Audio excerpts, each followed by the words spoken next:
Hello everyone, welcome back on my YouTube channel. The Water Prevention and Control of Pollution Act 1974 ये हमारा topic चल रहा है जिसमें हमने लास्ट लेक्चर में डिस्कस किए थे फंक्शंस ऑफ सेंट्रल बोर्ड और constitution of committees, constitution of joint board, term and services of condition of member of the board. तो ये सारे सब टॉपिक्स हम क्लियर कर चुके हैं, डिस्कस कर चुके हैं। आज का जो सेशन है स्टूडेंट, इसमें हम डिस्कस करेंगे functions of state board. Functions of state board, ठीक है। स्टेट बोर्ड भी क्या है, कंस्टिट्यूट किया जाता है। Constitution of state board comes under section 4 of state pollution control board में be constituted have the same constitution of the central board. जैसे कि हमने बात करी थी, तो जो बोर्ड है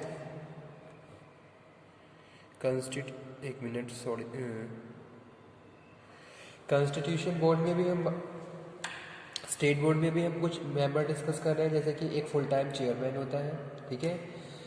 5 ऑफिशियल नॉमिनेटेड सेंट्रल गवर्नमेंट होते हैं और 5 persons nominated central government from amongst member state board होते हैं, ओके। 3 मेंबर रिप्रेजेंट करते हैं एग्रीकल्चर, फिशरी, एग्रीकल्चर, ट्रेड को। 2 person nominated for the corporation and corporated, तो उनके लिए उनको रिप्रेजेंट करते हैं। और एक फुल टाइम मेंबर सेक्रेटरी होता है, ठीक है। तो इस तरीके से इन सबको मिला के कॉन्स्टिट्यूशन ऑफ स्टेट बोर्ड कहलाता है।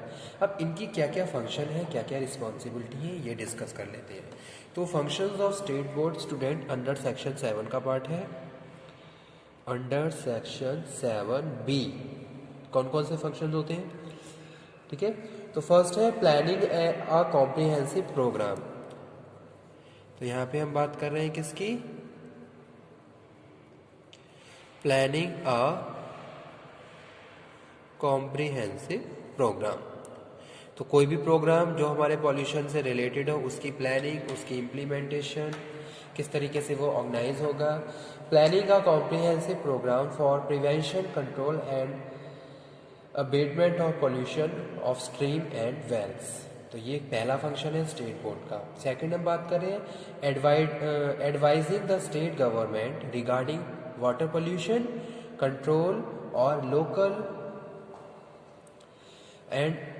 लोकेशन ऑफ इंडस्ट्रीज, ठीक है। यानी कि यहाँ पे हम बात कर रहे हैं गवर्नमेंट को advising to the state government regarding the water pollution control और लोकेशन ऑफ इंडस्ट्रीज।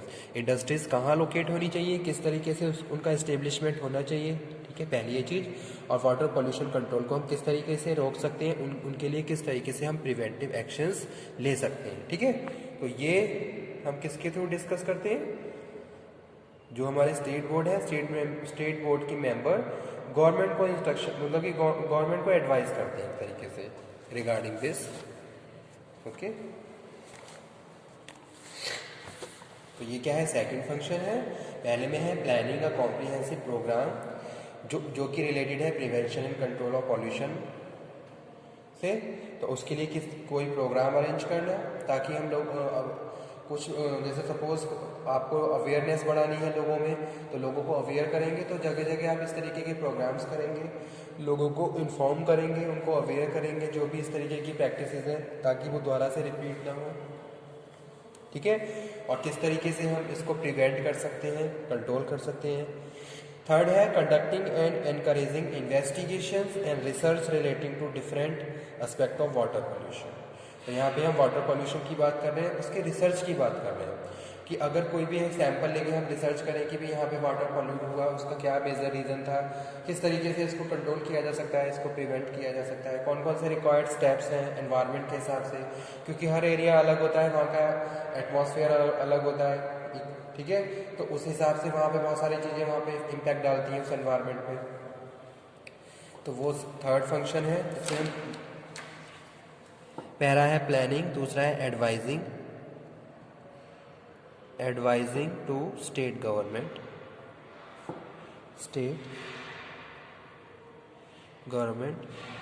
और थर्ड है conducting and encouraging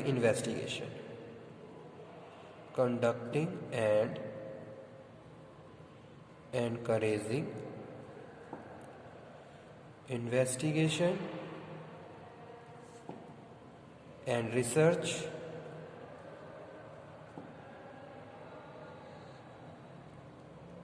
relating to different aspect of water pollution. ठीक है, तो ये भी क्या है, मोस्ट इम्पॉर्टेंट फंक्शन है स्टेट बोर्ड का। इन्वेस्टिगेशन करना, रिसर्च करना जो कि वाटर पोल्यूशन से रिलेटेड है। जैसे आप देखा होगा इंडस्ट्रियल एरिया होता है, तो वहाँ पे आसपास जो जितनी भी वाटर बॉडीज होती हैं हमेशा मोस्टली आपको वो पोल्यूट मिलेगी। क्यों? क्योंकि जो इंडस्ट्रियल वेस्ट है, वहाँ वेस्ट जो होता है उसको वहाँ पे ड्रेन कर दिया जाता है।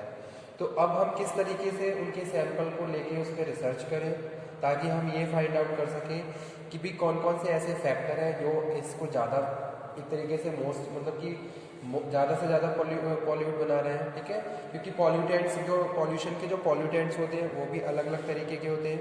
तो रिसर्च के थ्रू हम ये पता लगा सकते हैं कि भाई कोई लिक्विड फॉर्म है या कोई गैसियस फॉर्म है या कोई सॉलिड पॉल्यूटेंट है जिसकी वजह से वाटर ज़्यादा पॉल्यूट होता है और उसका क्या मेजर सोर्स है वो हम इन्वेस्टिगेट कर सकते हैं। तो वही थर्ड फंक्शन है, conducting and encouraging investigation and research relating to different aspect of water pollution.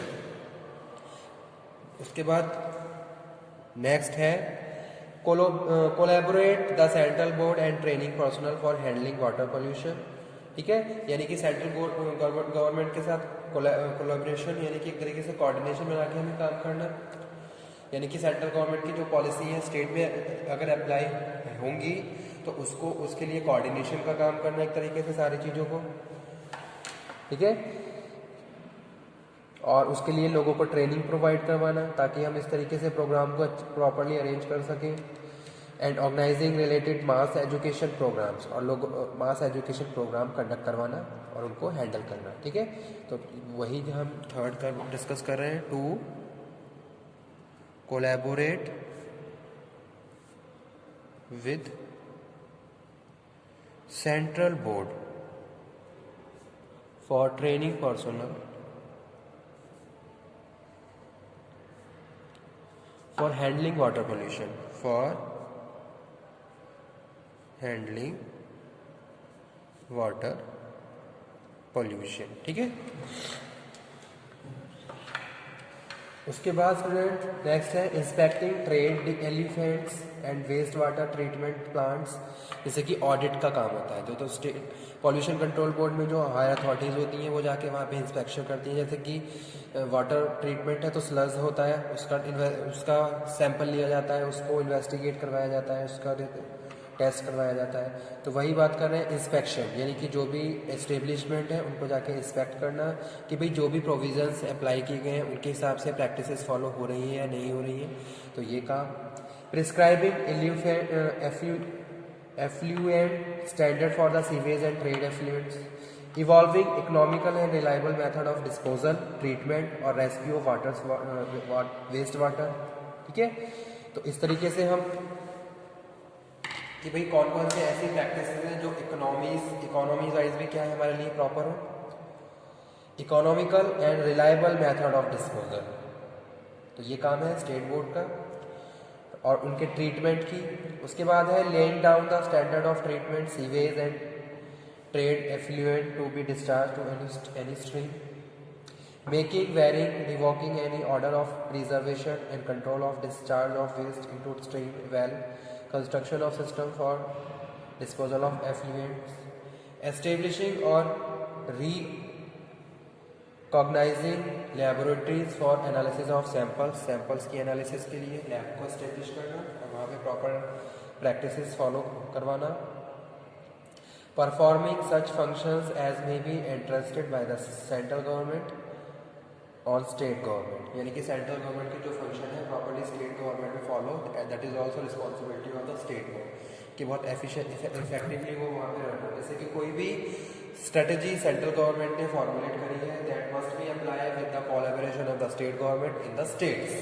ठीक है, तभी हम उनको प्रॉपर्ली रन कर सकते हैं। So these are the function of the state board regarding the water pollution control prevention control board control 1974।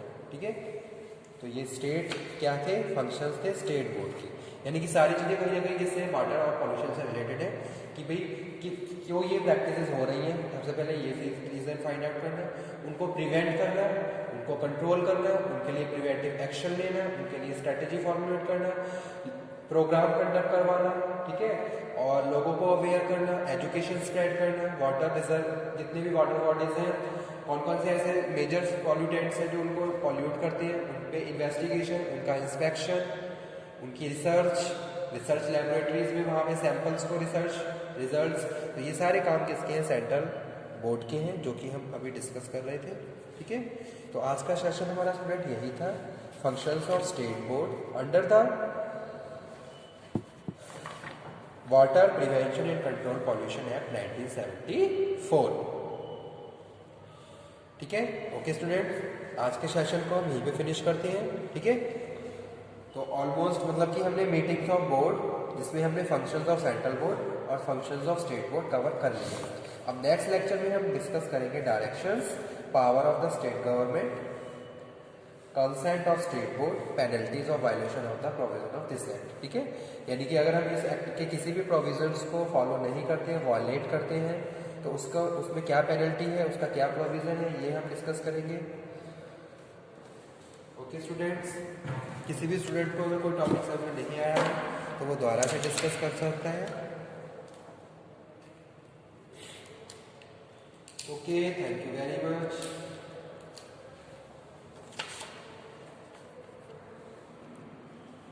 Thanks a lot.